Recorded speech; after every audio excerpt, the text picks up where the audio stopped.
Hoy conversamos con Ivette Arias Cuba, magíster en Género, Sexualidad y Políticas Públicas por la Universidad Nacional Mayor de San Marcos y doctora en Historia por el Colegio de México.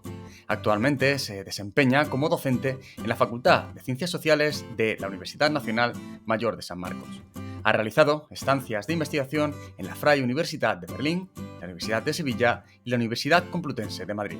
Cuenta con publicaciones en diversos libros y revistas latinoamericanas y europeas y ha dedicado especial atención a la divulgación histórica por medio de textos no académicos y la curaduría de museo. Hoy conversaremos con ella sobre las mujeres religiosas en el Perú virreinal, las juezas de paz, el rol de las mujeres en la independencia del Perú y en la constitución del Partido Aprista. Comenzamos ahora sí con su entrevista.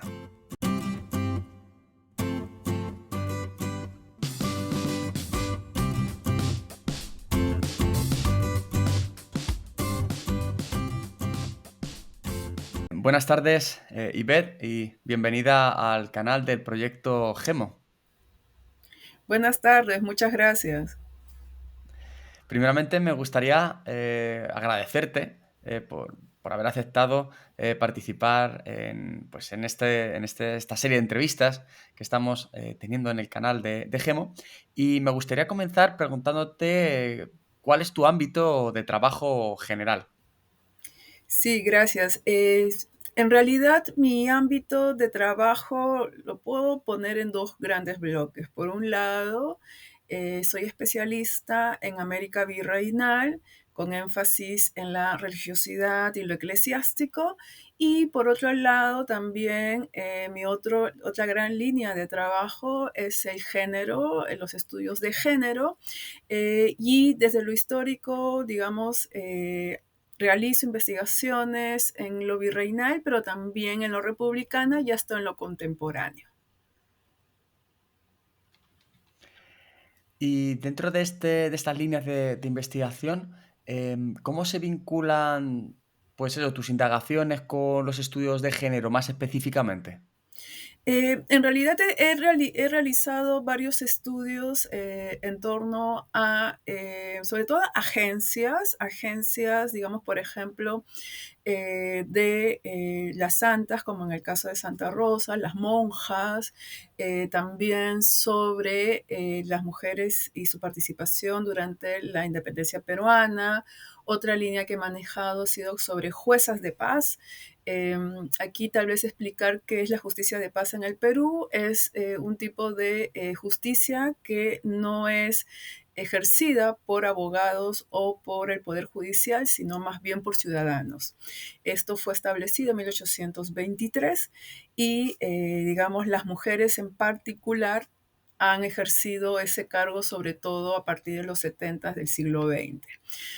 Otro ámbito, por ejemplo, que también he trabajado sobre todo este año es sobre una figura bastante interesante, una militante aprista llamada Juana Prieto de Segarra o Juana Prieto, que pues ha hecho estudios sobre la historia de las peruanas y que en la academia en particular no se le ha reconocido. Tiene 2 tomos sobre esta participación y ella ha trabajado sobre todo a partir de 1965 para adelante.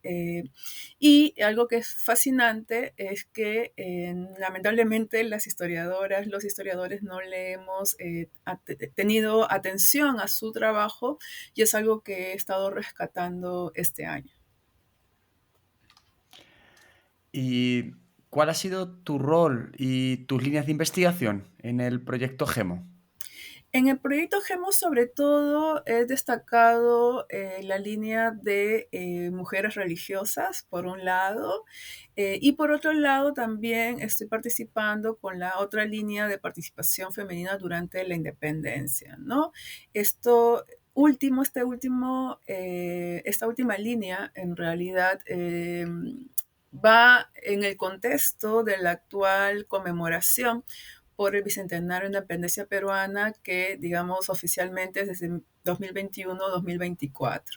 Y la primera, en realidad, ya tiene que ver con mis investigaciones de licenciatura, maestría, doctorado, en tanto mis tesis giran en torno a monjas, por un lado, y por otro lado, la devoción a Santa Rosa de Lima.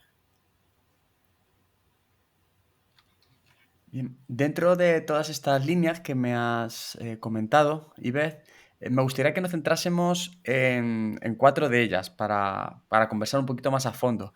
Primeramente, vayamos por orden cronológico, en las mujeres religiosas del periodo virreinal. ¿Cómo dentro del proyecto GEMO, que hablábamos sobre mujeres, género, movilidad, cómo estas mujeres religiosas se insertan en el entramado de la América hispánica? Sí, algo que sí es interesante destacarlo es que hace unos 30, 40 años hay un fuerte revisionismo dentro de la historia virreinal. Eh, Me explico. Hoy en día es casi imposible no vincular cuatro espacios. Por un lado, lo local, lo regional, lo nacional y lo global.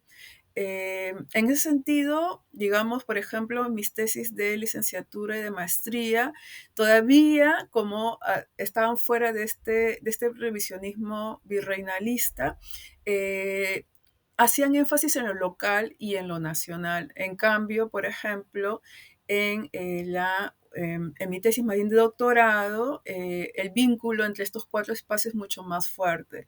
Y en ese sentido, algo que, por ejemplo, también he tenido la suerte de atender es que, por ejemplo, en este segundo semestre del 2024, he contado con tutoriadas, una ecuatoriana y la otra mexicana, una de la UNAM y la otra de la UPO.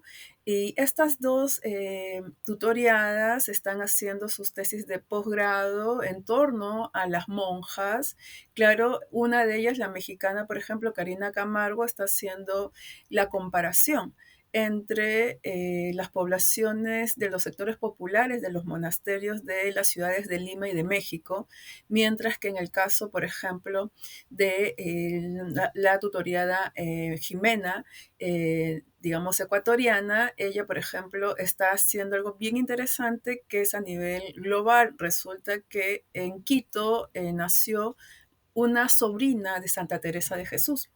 Y por tanto está haciendo como los vínculos de las carmelitas a partir de esta figura y digamos entre las religiosas carmelitas desde América o las Indias Occidentales con los monasterios peninsulares, ¿no? Entonces, como ves, el asunto es que estas digamos, acercamientos recientes nos están hablando de cómo las mujeres religiosas han tenido vínculos no solamente en lo local y en lo nacional, como muchas veces hasta hace unos 20 años siempre se realizaban ese tipo de labores, sino que más bien hoy día nos exigen que hagamos esas conexiones, que identifiquemos esas conexiones de estas mujeres religiosas, en este caso monjas, o en todo caso las mujeres que habitaron los monasterios, que no solamente son monjas, ¿no? También son, digamos, seglares, son, por ejemplo, también esclavas, siervas, ¿no?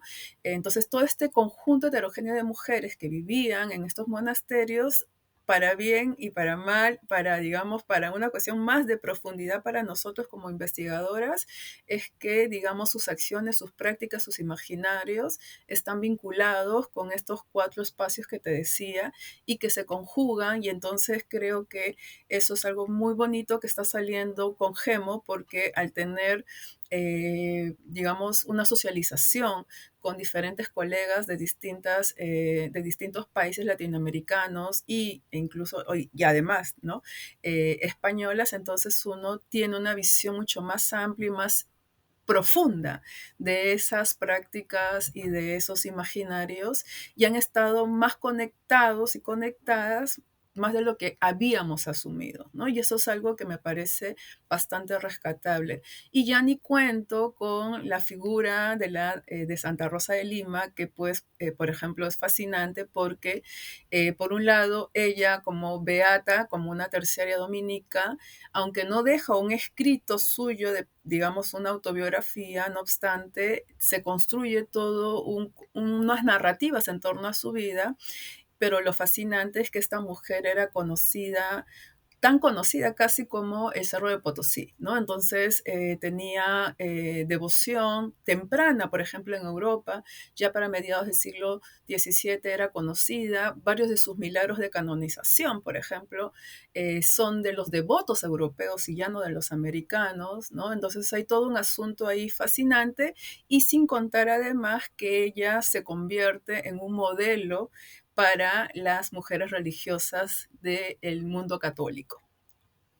Me gustaría, Ivez, que profundizases en la figura de las juezas de paz. ¿Qué era una jueza de paz?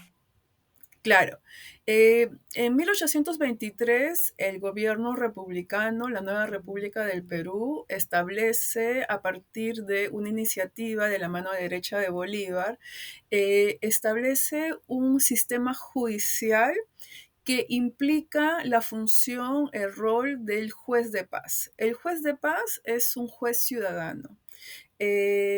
No es alguien que ha estudiado derecho, no es alguien que forme parte de manera intrínseca del sistema judicial, del poder judicial, digamos la institución, ¿no? O sea, los tres poderes, ¿no? El ejecutivo, el legislativo, judicial, digamos, en ese sentido, ellos no reciben. Por lo tanto, como no forman parte del poder judicial, ellos no reciben un sueldo. Eh, pero, digamos, va cambiando desde 1823 quién los nombra, ¿no? Hoy en día, por ejemplo, ya hay votación de la población, pero esto recién tiene como un poco más de 10 años. Antes, algunas autoridades eran quienes, digamos, elegían a las personas que iban a ejercer de jueces de paz. ¿Dónde hay jueces de paz? Donde especialmente las poblaciones no tienen instituciones estatales y por lo tanto no hay poder judicial, no hay un juez, ahora sí, digamos, de derecho, un juez o abogados, entonces ahí es donde están estos jueces de paz. Claro que para eso también las poblaciones tienen que solicitarlo. Dicho esto, por lo tanto, es fascinante que, digamos, más de siglo y medio, los jueces de paz fueron la única instancia judicial reconocida por el Estado, aunque, como digo, sin que pertenezca a este sistema de derecho en particular, ¿no? De jurisprudencia, pero sí son reconocidos y aunque ellos no reciben un sueldo, sin embargo, lo que sí pueden ser reconocidos es el pago de aranceles por ciertos servicios, porque además de velar por la justicia, también pueden ejercer como notarios. Entonces, por lo tanto, entenderán que un juez de paz es una autoridad local.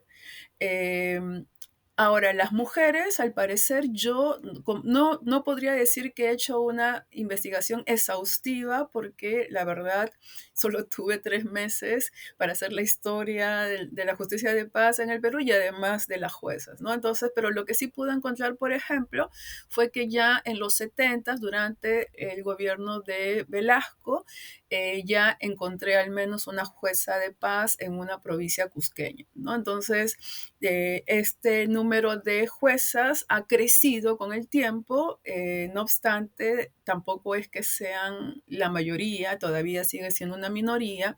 Sin embargo, ellas, cuando narran sus experiencias, es bastante fascinante, ¿no? Es muy fascinante cómo ellas, que por ejemplo, a veces algunas solamente son comerciantes de una pequeña tienda, ¿no? Como le llaman ustedes, creo, tienda de chinos, ¿no? O sea, como acá le decimos bodegas, ¿no?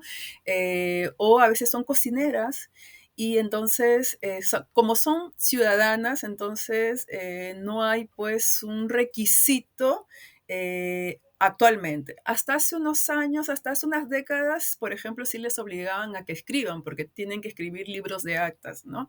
O sea, las poblaciones hay dos partes, una acusada y la otra acusadora, y desde las dos partes llegan, tienen una reunión, tienen un enfrentamiento, digamos, un careo, más que todo un careo, frente al juez de paz, y luego el juez de paz tomará el registro en los libros de actas de lo que ha pasado, pero siempre es un resumen, ¿no? Entonces, por eso, digamos, era necesario escribir. Pero volviendo al asunto de las juezas, lo fascinante es cómo también ellas narran muchas veces que tuvieron muchos enfrentamientos con la misma población porque existieron algunos varones que las deslegitimaban, ¿no? Decían, pero ¿cómo una cocinera me va a decir qué tengo que hacer, ¿no? Pero la ley, o sea, la ley las asiste porque ya teniendo su título de jueza de paz, ellas con ese papel tienen que tienen el derecho de decidir, ¿no? Entonces, eso realmente ha sido fascinante. O el hecho de que también, digamos, gente fascinerosa quiere, por ejemplo, falsificar propiedades, llevan algunos papeles y dicen que son de Lima, y entonces ellas ya han aprendido a cómo también eh, enfrentar, por ejemplo, a los abogados que siempre les dicen, pero yo soy abogado, ¿no? ¿Tú quién eres? Entonces, todos esos asuntos que hablan además de poblaciones campesinas, ¿no? Mujeres campesinas que, digamos, han tenido que aprender a ejercer y sus derechos y además, sobre todo, ejercer su cargo. Entonces, hasta cierto punto yo considero que las juezas de paz son como una cúspide de la ciudadanía peruana, en tanto que no solamente ya votan y son elegidas, sino también que ejercen cargos, digamos, de poblaciones locales, ¿no? Querría que también nos hablases de esa otra línea de investigación que has mencionado, el rol de las mujeres en la independencia del Perú. ¿Qué hicieron las mujeres durante ese periodo? Sí, justamente a partir del contexto del Bicentenario, este tema es interesante porque no ha tenido como ni libros ni artículos que hablen de un panorama general sobre la participación femenina durante la independencia peruana. Eso recién ha empezado con el 2021. Antes, más bien lo que existían eran muchas biografías. Eh, pero algo que suele suceder no solamente para la independencia, sino para los conflictos bélicos, es decir, durante las guerras, muchas veces en la historia se ha minimizado o casi puesto como nula la participación de las mujeres, puesto que, digamos, ellas no eran militares, ¿no? Entonces, por lo tanto, se asume que las mujeres no tenían pues injerencia protagónica en los contextos bélicos. No obstante, lo que uno no se pone a pensar es que sin las acciones de las mujeres, al menos hasta el siglo XIX y las primeras décadas del siglo XX en el caso peruano, es que sin su accionar no hubieran llegado los soldados a los campos de batalla, ¿no? Me explico. Por ejemplo, el hecho de alimentarlos, de coser sus uniformes, de donar ropa, de donar frazadas, de donar alimentos, etcétera. Incluso donaban sus joyas, ¿no? Eh, y además el Estado, por ejemplo, para el caso de la independencia peruana, va a mandar a hacer algunos uniformes a determinadas instituciones femeninas, como los monasterios, por ejemplo. A las monjas les decían ya, por monasterio les toca tantas cosidas de uniformes. Y por otro lado, en los barrios las mujeres también se organizaban y también cosían los uniformes, ¿no? Recuerden que pues no había en ese tiempo máquinas de coser, todo era a mano, por lo tanto, esa materialidad, esa cultura material femenina es algo que, por ejemplo, tampoco se reconoce, e incluso la hechura de las banderas, los bordados de los escudos o el hecho de los estandartes que se usaron en los conflictos bélicos, forman parte de esa materialidad con la que las mujeres participaron, pero que, insisto, no han sido reconocidos lo suficiente. Por otro lado, no solamente es eso, por momentos y en algunas localidades las mujeres también llegaron a los campos de batalla. El caso, digamos, muy conocido, interesante, bueno, muy conocido por mí, en realidad muy desconocido, lamentablemente, fuera de la región, de la localidad, es el caso de Matías Arrimachi.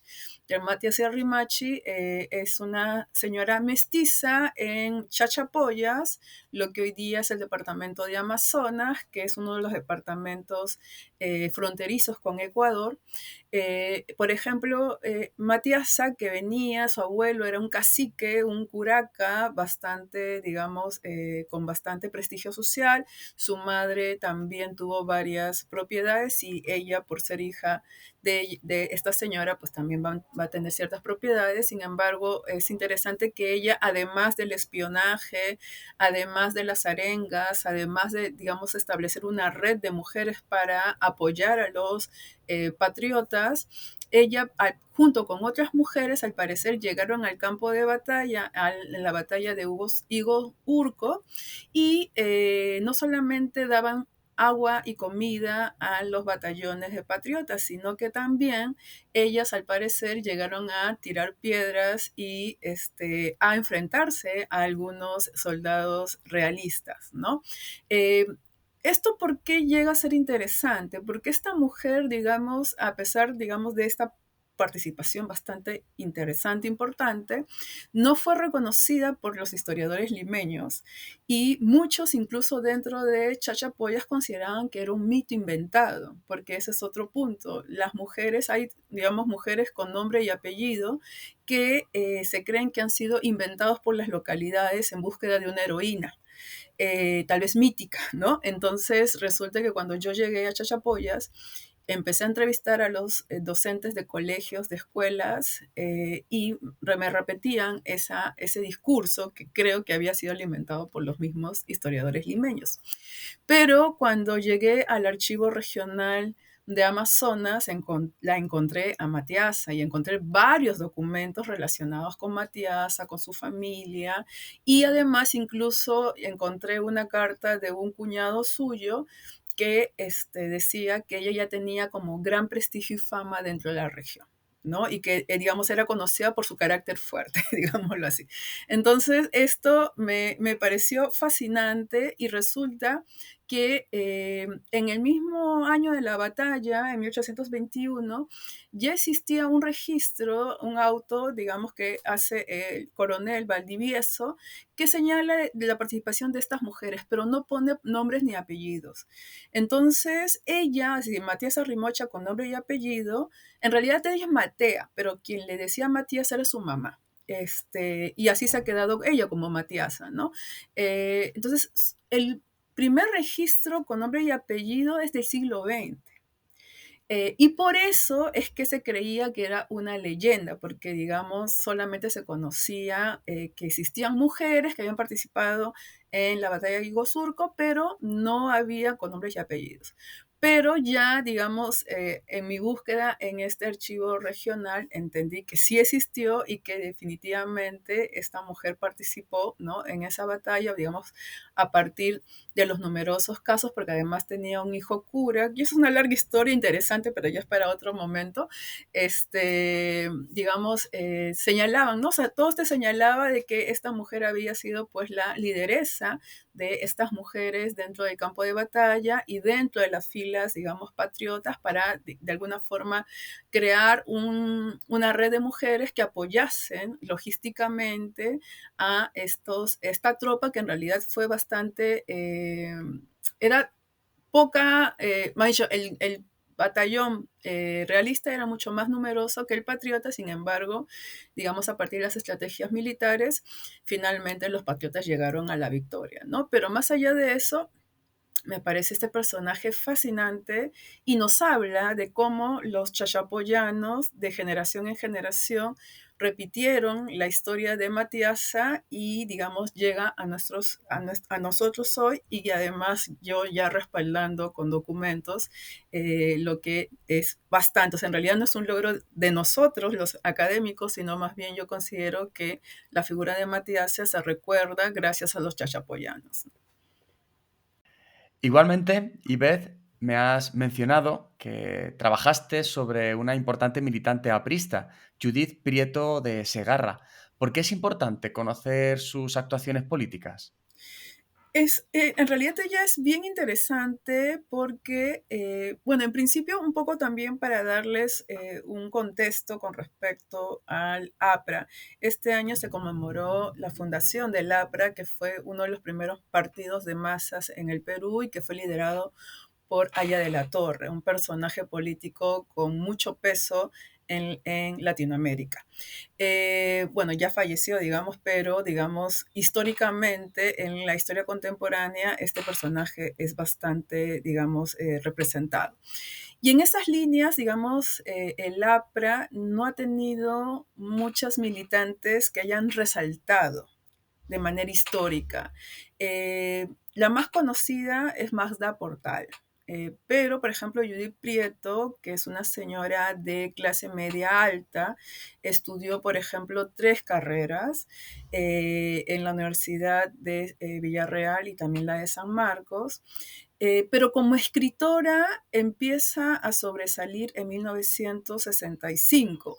2 años antes había ganado un concurso en el marco del sesquicentenario de la independencia y se organizó un concurso para justamente ver la participación femenina durante la independencia peruana.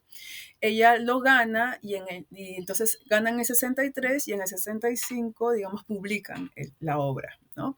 Entonces, ¿por qué es importante este escrito en particular? Porque a diferencia de otras mujeres, por ejemplo, Elvira García García, que es otra escritora muy importante, pero ella sobre todo para el marco del centenario de la independencia, resulta que Judith va a hacer todo un marco, digamos, académico en nuestros ojos. Es decir, por primera vez ella va a citar, digamos, tanto libros como documentos para que se verifique que las mujeres participaron en la independencia peruana. Entonces, de ahí es que eso es tan importante porque lamentablemente cuando uno rastrea digamos, los documentos que ella cita, algunos incluso han desaparecido lamentablemente en algunos archivos. Entonces, ella ha tenido además como la generosidad de poner extractos de esos documentos, lo que para nosotros nos sirve porque lamentablemente ya no los tenemos a la mano. Entonces, aunque son biografías, como en el caso también de la escritora Elvira García García. Elvira García García publica su obra en 1924, pero es una obra sobre la historia de las peruanas. En cambio, la de 1965 de Judith es solamente independencia. No obstante, en 1980, 15 años después, publica otro trabajo, pero que efectivamente toma la historia de las peruanas desde la época prehispánica hasta más o menos fines del siglo XIX. Lo mismo que hace Elvira García, y además las dos tienen 2 tomos, ¿no? Son 2 tomos, sus registros son 2 tomos, y entonces, dicho esto, digamos, entonces tiene Judith, la de 1975, su obra, la otra obra de 1980, y además ella llega a ser diputada en 1980. Valga rescatar que 1980 para el Perú, en términos de ciudadanía, es muy importante porque ocurren las primeras elecciones generales con voto universal. Las mujeres recién pueden votar a partir de 1956. Entonces, en 1980, finalmente todas las mujeres mayores de 18 años pueden ejercer su voto y pueden ser elegidas. Entonces, ese año también, la otra circunstancia lamentable es que ocurren las primeras acciones de Sendero Luminoso y empieza, digamos, el conflicto armado interno. Pero volviendo a Judith, Judith va a tener pues su cargo de diputada entre 1980 y 85, y en el marco de ese periodo que va a pertenecer a la Cámara de Diputados, ella va a sacar algunos proyectos de ley bien interesantes para las mujeres. Uno de ellos en particular tiene que ver con que en el Museo Bolivariano, lo que hoy día es el Museo Nacional de Arqueología, Antropología e Historia del Perú, se establezca un espacio que sea únicamente para mujeres durante la independencia.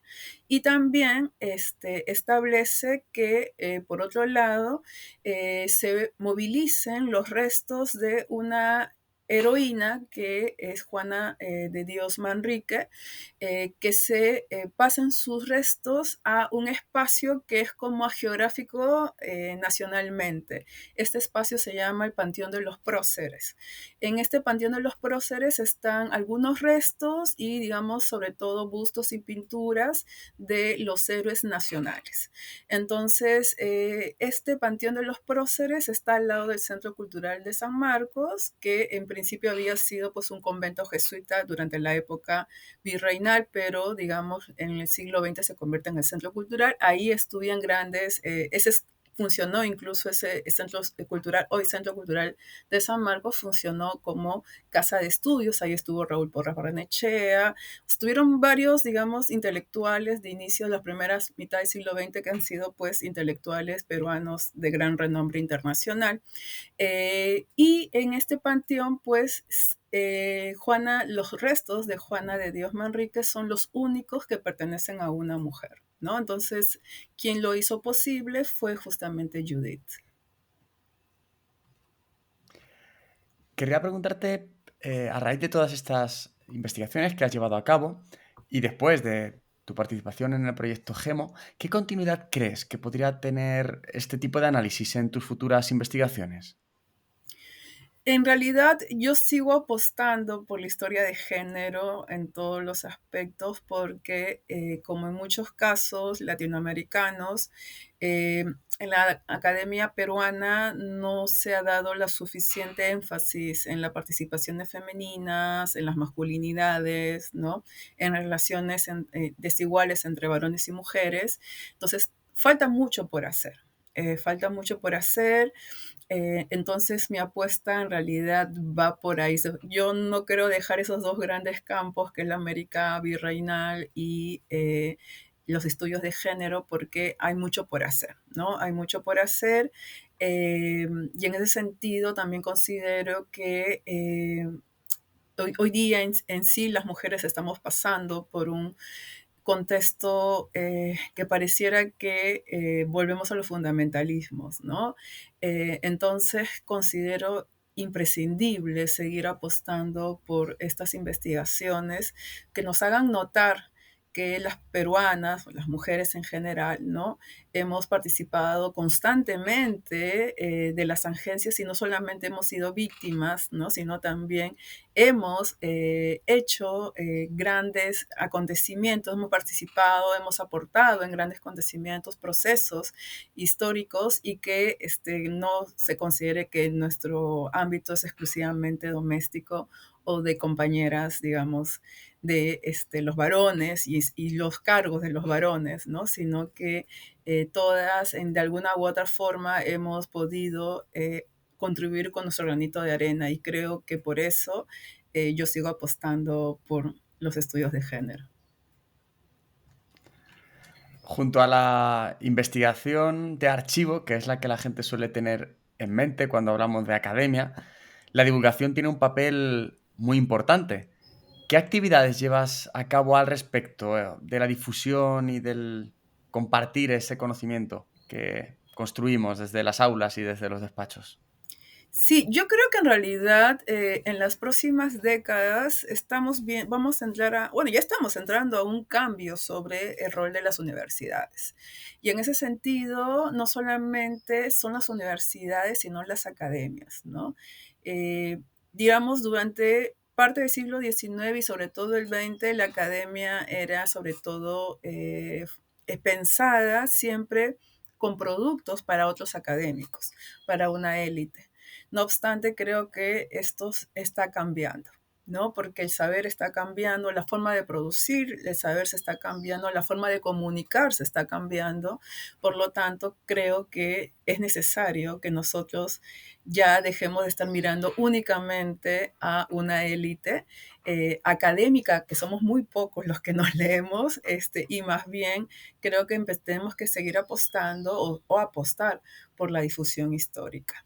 Entonces yo, por ejemplo, en mi caso, algo que también he notado es que a veces mis colegas no están acostumbrados a adaptarse a los públicos. Y en ese sentido, como yo también soy curadora, es decir, trabajo en museos haciendo exposiciones temporales o permanentes, eso también a mí me ha ayudado muchísimo a entender cómo comunicar lo que yo, o sea, qué es lo que quiero comunicar. Entonces, eso de qué quiero comunicar es lo principal, ¿no?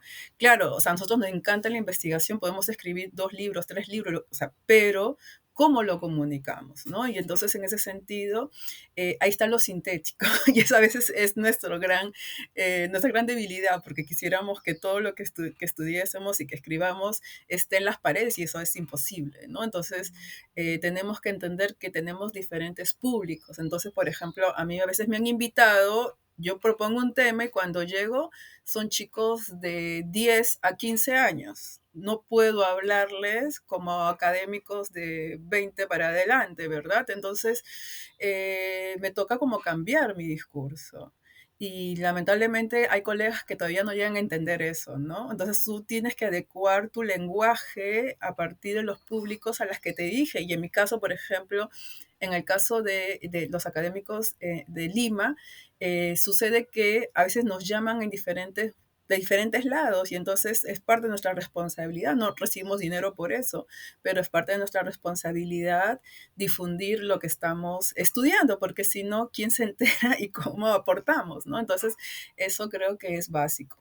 Y por otro lado, en mi caso también la divulgación la estoy, digamos, construyendo a partir de un proyecto que hemos denominado Guardianas de la Independencia y que, digamos, recién ha salido la primera temporada, esperemos el otro año terminar la segunda temporada y que es, digamos, son 8 episodios por cada temporada que van de 3 a 4 minutos y en particular le damos el énfasis a una mujer que es protagonista en su contribución a la independencia peruana. Por otro lado, tengo que señalar que se está intentando sobre todo destacar a mujeres fuera de Lima, que es otro punto porque Perú tiene una tradición centralista. Y entonces, por ejemplo, el caso que te contaba de Matisa Rimachi, que es Amazonas, que es por eso también muy desconocida, la idea es que este canal de divulgación de Guardianes de la Independencia, que está, por si acaso les invito, en YouTube, en la Escuela Profesional de Historia de la Universidad de San Marcos, ahí podrán encontrar los 8 primeros episodios, y que destacan cómo cada una de ellas aportó. Y es que cada caso es distinto.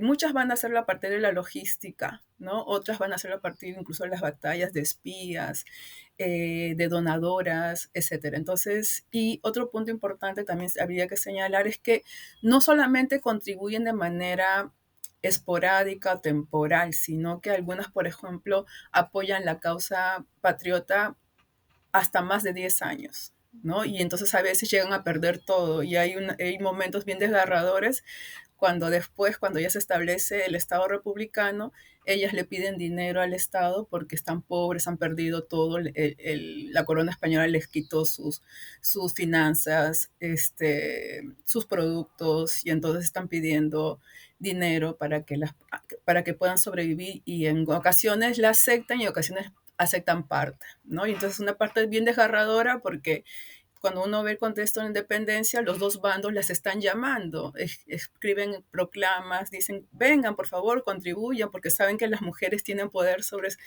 sus familias y quienes les rodean, ¿no?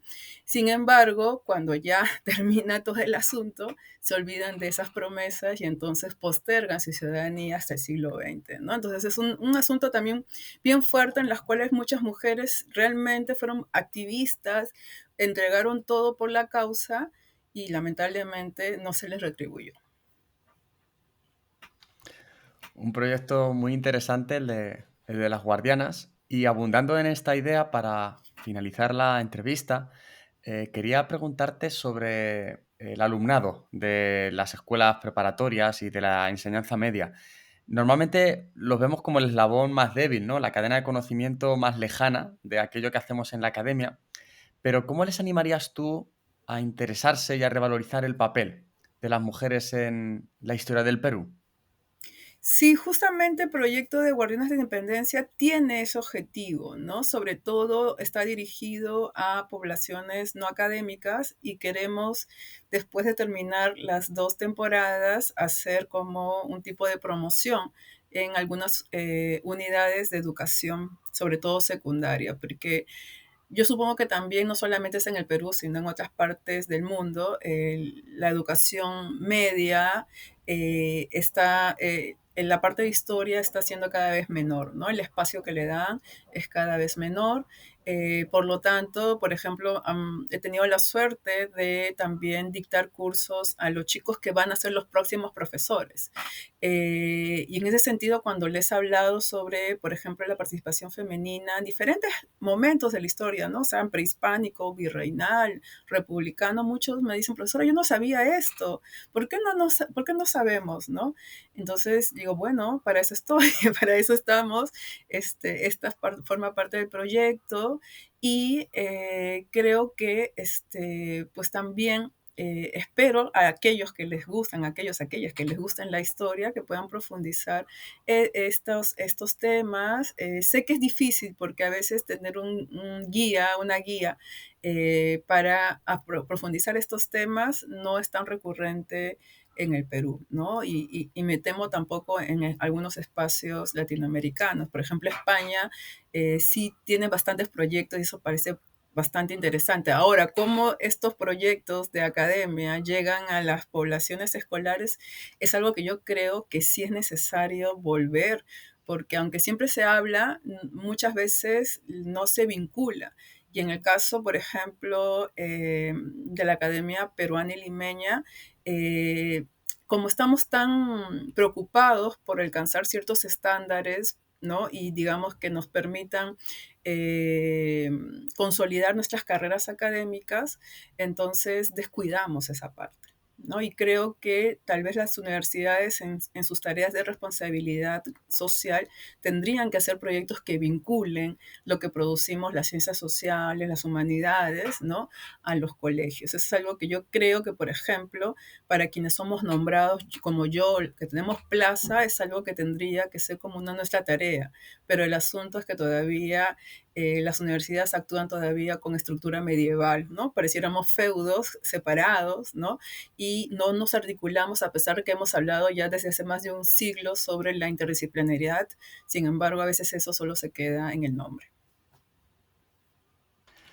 Pues muchas gracias, Ivette, por adentrarnos un poco más y presentarnos estas líneas de investigación de la historia que realizas de las mujeres en el Perú.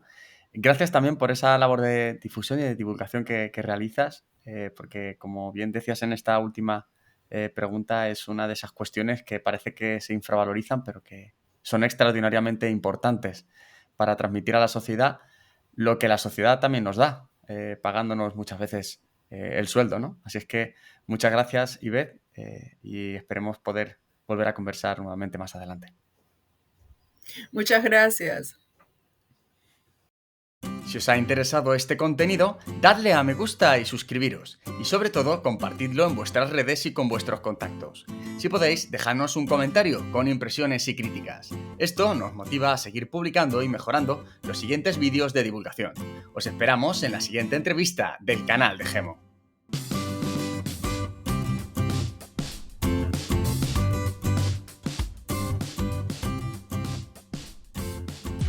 Este ha sido otro episodio de Gemo, un podcast sobre género y movilidad, producido por Proyecto Gemo, bajo la dirección y realización de Manuel Ramírez Chicherro y Pedro Carrillo.